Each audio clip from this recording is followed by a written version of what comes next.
नमस्कार दोस्तों, मैं आदर्श कुमावत आप सभी का पुनः हार्दिक स्वागत अभिनंदन करता हूं। तो आइए दोस्तों, आज हम बात करेंगे बीएससी परीक्षा 2024 के लिए मोस्ट इंपोर्टेंट टॉपिक की जो सीरीज हमने शुरू की है, जिसमें आज हमारा टॉपिक है राजस्थान की महत्वपूर्ण नदियों के उद्गम स्थल। दोस्तों, अक्सर एग्जाम में जो मोस्ट फैक्चुअल चीजें हमें पढ़नी चाहिए, और ये जो आपको टॉपिक मैंने बताया पिछली कल की एक वीडियो में, वो टॉपिक आप जरूर देखना। जरूरी नहीं कि आप इस वीडियो के माध्यम से देखें सारे टॉपिक, जो मोस्ट टॉपिक मैंने बताया आप किताबों से भी देख सकते हैं।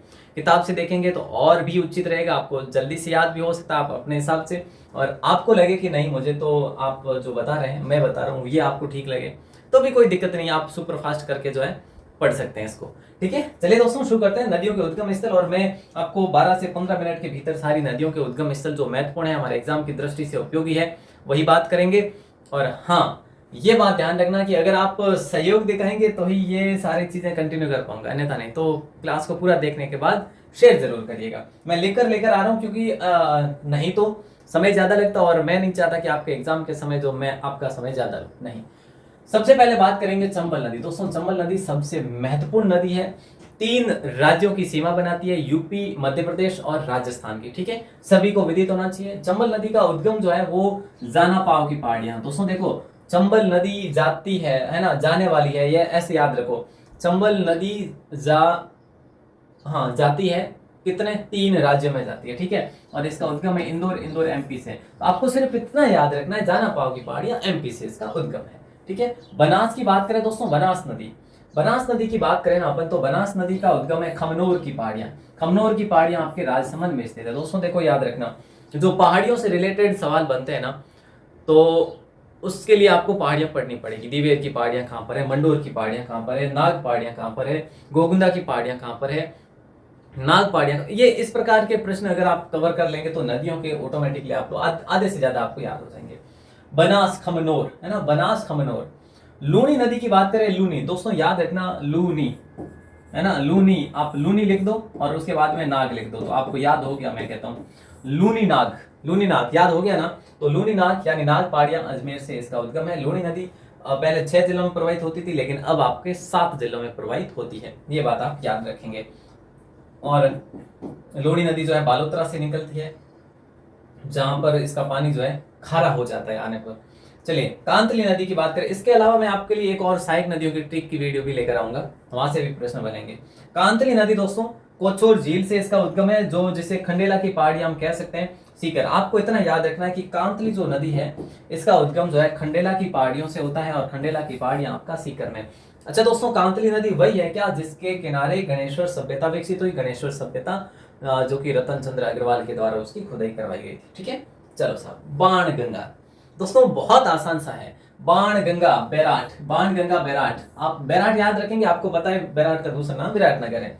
तो बाण गंगा बैराट, पहले इसको जयपुर में हम पढ़ते थे, लेकिन अब जो है नए जिलों के अकॉर्डिंग जो है ये कोटपुतली बहरोड में आ चुका है। हालांकि फिर भी आप जयपुर को याद रखेंगे। खारी नदी, खारी खारी रूप खारा होने के बाद क्या हो जाता है, बिजराल रूप हो जाता है, तो आप ऐसे याद रखेंगे, है ना। खारा रूप हो जाने के बाद, खारा हो जाने के बाद रूप कैसा होता है, बिजराल। तो खारी जो है ये बिजराल की पहाड़ियों से निकलती है, बिजराल की पहाड़ियां आपके राजसमंद में। अधिकतर नदियां जो पहाड़ियों से निकलती है वो पहाड़ियां राजसमंद में ही है, ये भी बात याद रखेंगे। गग्गर नदी की बात करें, गग्गर को मृत नदी कहा जाता है दोस्तों, गग्गर को हाकरा भी कहा जाता है, जो पाकिस्तान में जाने पर कहा जाता है। ठीक है, तो ये मृत नदी गग्गर नदी शिवालिक की पहाड़ियों से इसका उद्गम होता है। शिवालिक की पहाड़ियां जो कि कालका में, और कालका आपका हिमाचल प्रदेश के अंतर्गत आता है, ये आप याद रखेंगे। पश्चिमी बनास। दोस्तों देखिए, बनास और पश्चिम बनास 2 नदियां हैं। बनास अलग है, वो हम पढ़ चुके हैं, जैसे हमने ये पढ़ा बनास है ना, खमनोर की पहाड़ी राजसमंद से इसका उद्गम होता है। और आपसे पूछे पश्चिम बनास, तो नया सनावड़ा से इसका उद्गम होता है, सिरोही और उदयपुर, और फिर जो ये निकल जाती है गुजरात की तरफ। तो हमारे राजस्थान में सिर्फ ये 40-45 किलोमीटर का सफर तय करती है, इससे ज्यादा नहीं करती, तो ये बात आप याद रखेंगे पश्चिमी बनास पर। परवन नदी की बात करें दोस्तों, परवन नदी जो कि कहाँ पे, 12 साइड में आती है, 12 और झालावाड़ साइड में ना, और परवन सीहोर एमपी में इसका जो है यहाँ से ये निकलती है, उद्गम है। तो आप याद रखेंगे परवन नदी का उद्गम जो है सीहोर एमपी है, बस इतना सा याद रखना है। अब आता है आपका बामणी नदी दोस्तों, और बामणी की बात करें तो बामणी हरिपुरा चित्तौड़गढ़, आप चित्तौड़गढ़ याद रखेंगे बामणी नदी के बारे में, बाकी ज्यादा याद रखने की आवश्यकता नहीं है। अब आता है आपका बेड़च नदी। बेड़च नदी की बात करें दोस्तों, तो गोगुंदा की पहाड़ियों से निकलती है, गोगुंदा की पहाड़ियां उदयपुर में सभी को विदित है ना। और ये जो गंभीरी नदी है, गंभीरी श्री महावीर जी करौली से निकलती है गंभीरी नदी। तो ये आप सभी याद रखेंगे, थोड़ा देखो याद रखना तो पड़ेगा ही आपको। तो गंभीरी नदी श्री महावीर जी, तो आप यूं याद रख लो कि महावीर जी जो है जब गुस्से में होते हैं तो बड़े गंभीर बन जाते हैं, तो गंभीर नदी महावीर जी आप याद रख लेना। साबरमती, दोस्तों साबरमती की बात करें तो साबरमती झाड़ोल कोटड़ा क्षेत्र से निकलती है साबरमती, और उदयपुर से निकलती है साबरमती नदी। जैसे हम अगर बात करें सबसे दूषित नदी भी कह सकते हैं। सोम नदी की बात करें दोस्तों, सोम नदी जो कि बीचामेड़ा पहाड़िया उदयपुर से निकलती है सोम नदी, और ये बड़ी परियोजना भी है आदिवासी क्षेत्रों में, तो ये भी आप याद रखेंगे। और जवाई नदी जवाई नदी जो है ना दोस्तों, ये किसकी सहायक नदी है, तो याद रखना ये लूणी की सहायक नदी है जवाई। और ये गोरिया गांव पाली से की निकलती है नदी, गोरिया गांव से निकलती है। तो जवाई जो है याद रखेंगे बस ऐसे, जवाई जी जो है कैसे हैं, गोरे हैं, जवाई जी गोरे हैं, गोरिया आप याद रखेंगे, ठीक है। ओके सर, याद रखेंगे हम तो, और आगे बढ़ते हैं। हालांकि इसकी पीडीएफ मिल जाएगी आपको, और पीडीएफ से आप इसका और रिवाइज कर सकते हैं। कोठारी नदी, देखिए दोस्तों कोठारी नदी की बात करें तो दिवेर की पहाड़ियों से निकलती है कोठारी नदी, राजसमंद से। दिवेर की पहाड़ियां कहाँ पे, राजसमंद से। और कोठारी नदी पे दोस्तों एक बांध बना हुआ, मेज बांध है ना, मेजा बांध कह लीजिएगा, मेजा बांध, जो कि कहाँ पे, बोले सर भीलवाड़ा में है। तो ये बात भी आप याद रखेंगे। मेंथा नदी को मेढा नदी भी कहा जाता है, और ये मनोहरपुरा शाहपुरा जयपुर ग्रामीण से निकलती, तो बहुत आसान है, मेंथा मेढा मनोहरपुरा है ना, शाहपुरा, ऐसे बहुत आसान है। अब एक आता है आपका साबी नदी। साबी नदी जो है ये सेवारा या फिर सेवर है ना, सेवारा या फिर सेवर की पहाड़ियों से निकलती है, ये आपके कोटपुतली बैरोड में पड़ती है। हालांकि दोस्तों याद रखना, ये जो पहले ये नदी जो है ये आपके जयपुर से निकला करती थी, लेकिन अब कोटपुतली बैरोड हो गया।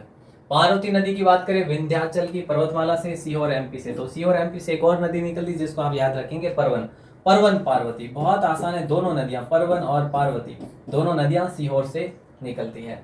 माही नदी की बात करें आदिवासियों की गंगा के रूप में जानते हैं अपन, है ना। और सबसे महत्वपूर्ण अगर दोस्तों बात करें आपसे कि कर्क रेखा को 2 बार काटने वाली नदी कौन सी है, माही नदी है, ठीक है। क्योंकि अपना राजस्थान जैसे यूं है, ठीक है। तो ये यहाँ से आती है एमपी से, मेहंद झील से आती है एमपी से, और राजस्थान प्रवेश करती है, फिर वापस यू आकार बना के वापस निकलती है, और कर्क रेखा राजस्थान में यूं चलती है। तो ऐसे में आपको ये चीजें ध्यान रखनी है कि कर्क रेखा को ये 2 बार पार करती है, कर देना 2 बार ऐसे, हाँ। तो माही नदी मेमंद झील धार जिला एमपी से, और जाखम नदी जो है छोटी सादड़ी प्रतापगढ़ से निकलती है। दोस्तों जाखम नदी जो है, इस पर एक जल प्रपात बना हुआ है ना, तो उसके बारे में आप बताएंगे क्या, वो कितनी ऊंचाई पर बना हुआ है, वहां से कितनी ऊंचाई, मतलब वहां की कितनी ऊंचाई से पानी गिरता है, ये आप हमें जरूर कमेंट करके बताएंगे।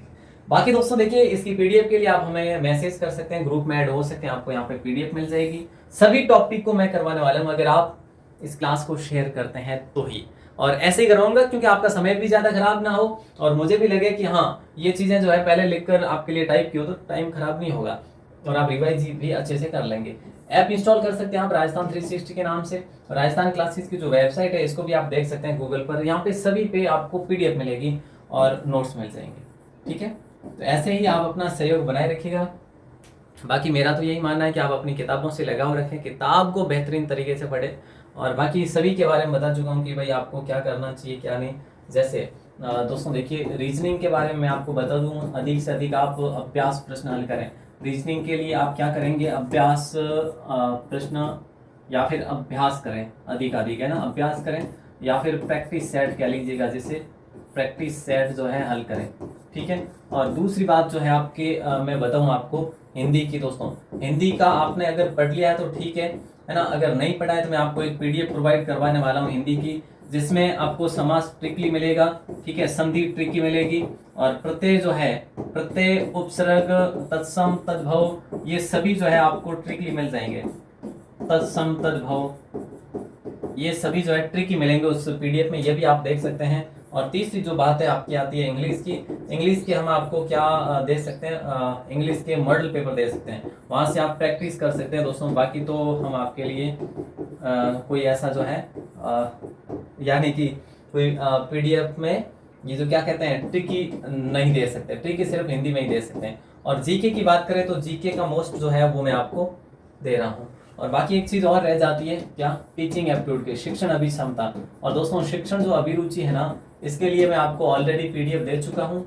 लगभग जो है आपको कहें तो 750 क्वेश्चन जो है 15 जो मॉडल पेपर आपको दे दिए गए हैं, आपने डाउनलोड नहीं किए हैं तो वो गलती मेरी नहीं है, आपकी है। तो डाउनलोड करें वेबसाइट से। और जीके के लिए मैं आपको प्रतिदिन क्लासेस दे ही रहा हूँ, प्रतिदिन क्लासेस दे रहा हूँ। और इसके भी आपको क्लासेस मिलेगी, इसकी टीचिंग एप्टीट्यूड की पीडीएफ भी देख लीजिए आप, बाकी क्लासेस भी मिलेगी अब। तो आप ज़रूर से ज़रूर जुड़े रहिएगा। बाकी कोई सहयोग की अपेक्षा है तो आप जरूर कमेंट करें। ऑल द बेस्ट दोस्तों, मिलते हैं अपन अगली क्लास में। अपना नाम और जिला लिखकर इस नंबर पर मैसेज कर लेंगे तो आपको ग्रुप में ऐड कर देंगे, ठीक है। ओके, ऑल द बेस्ट, जय हिंद, वंदे मातरम।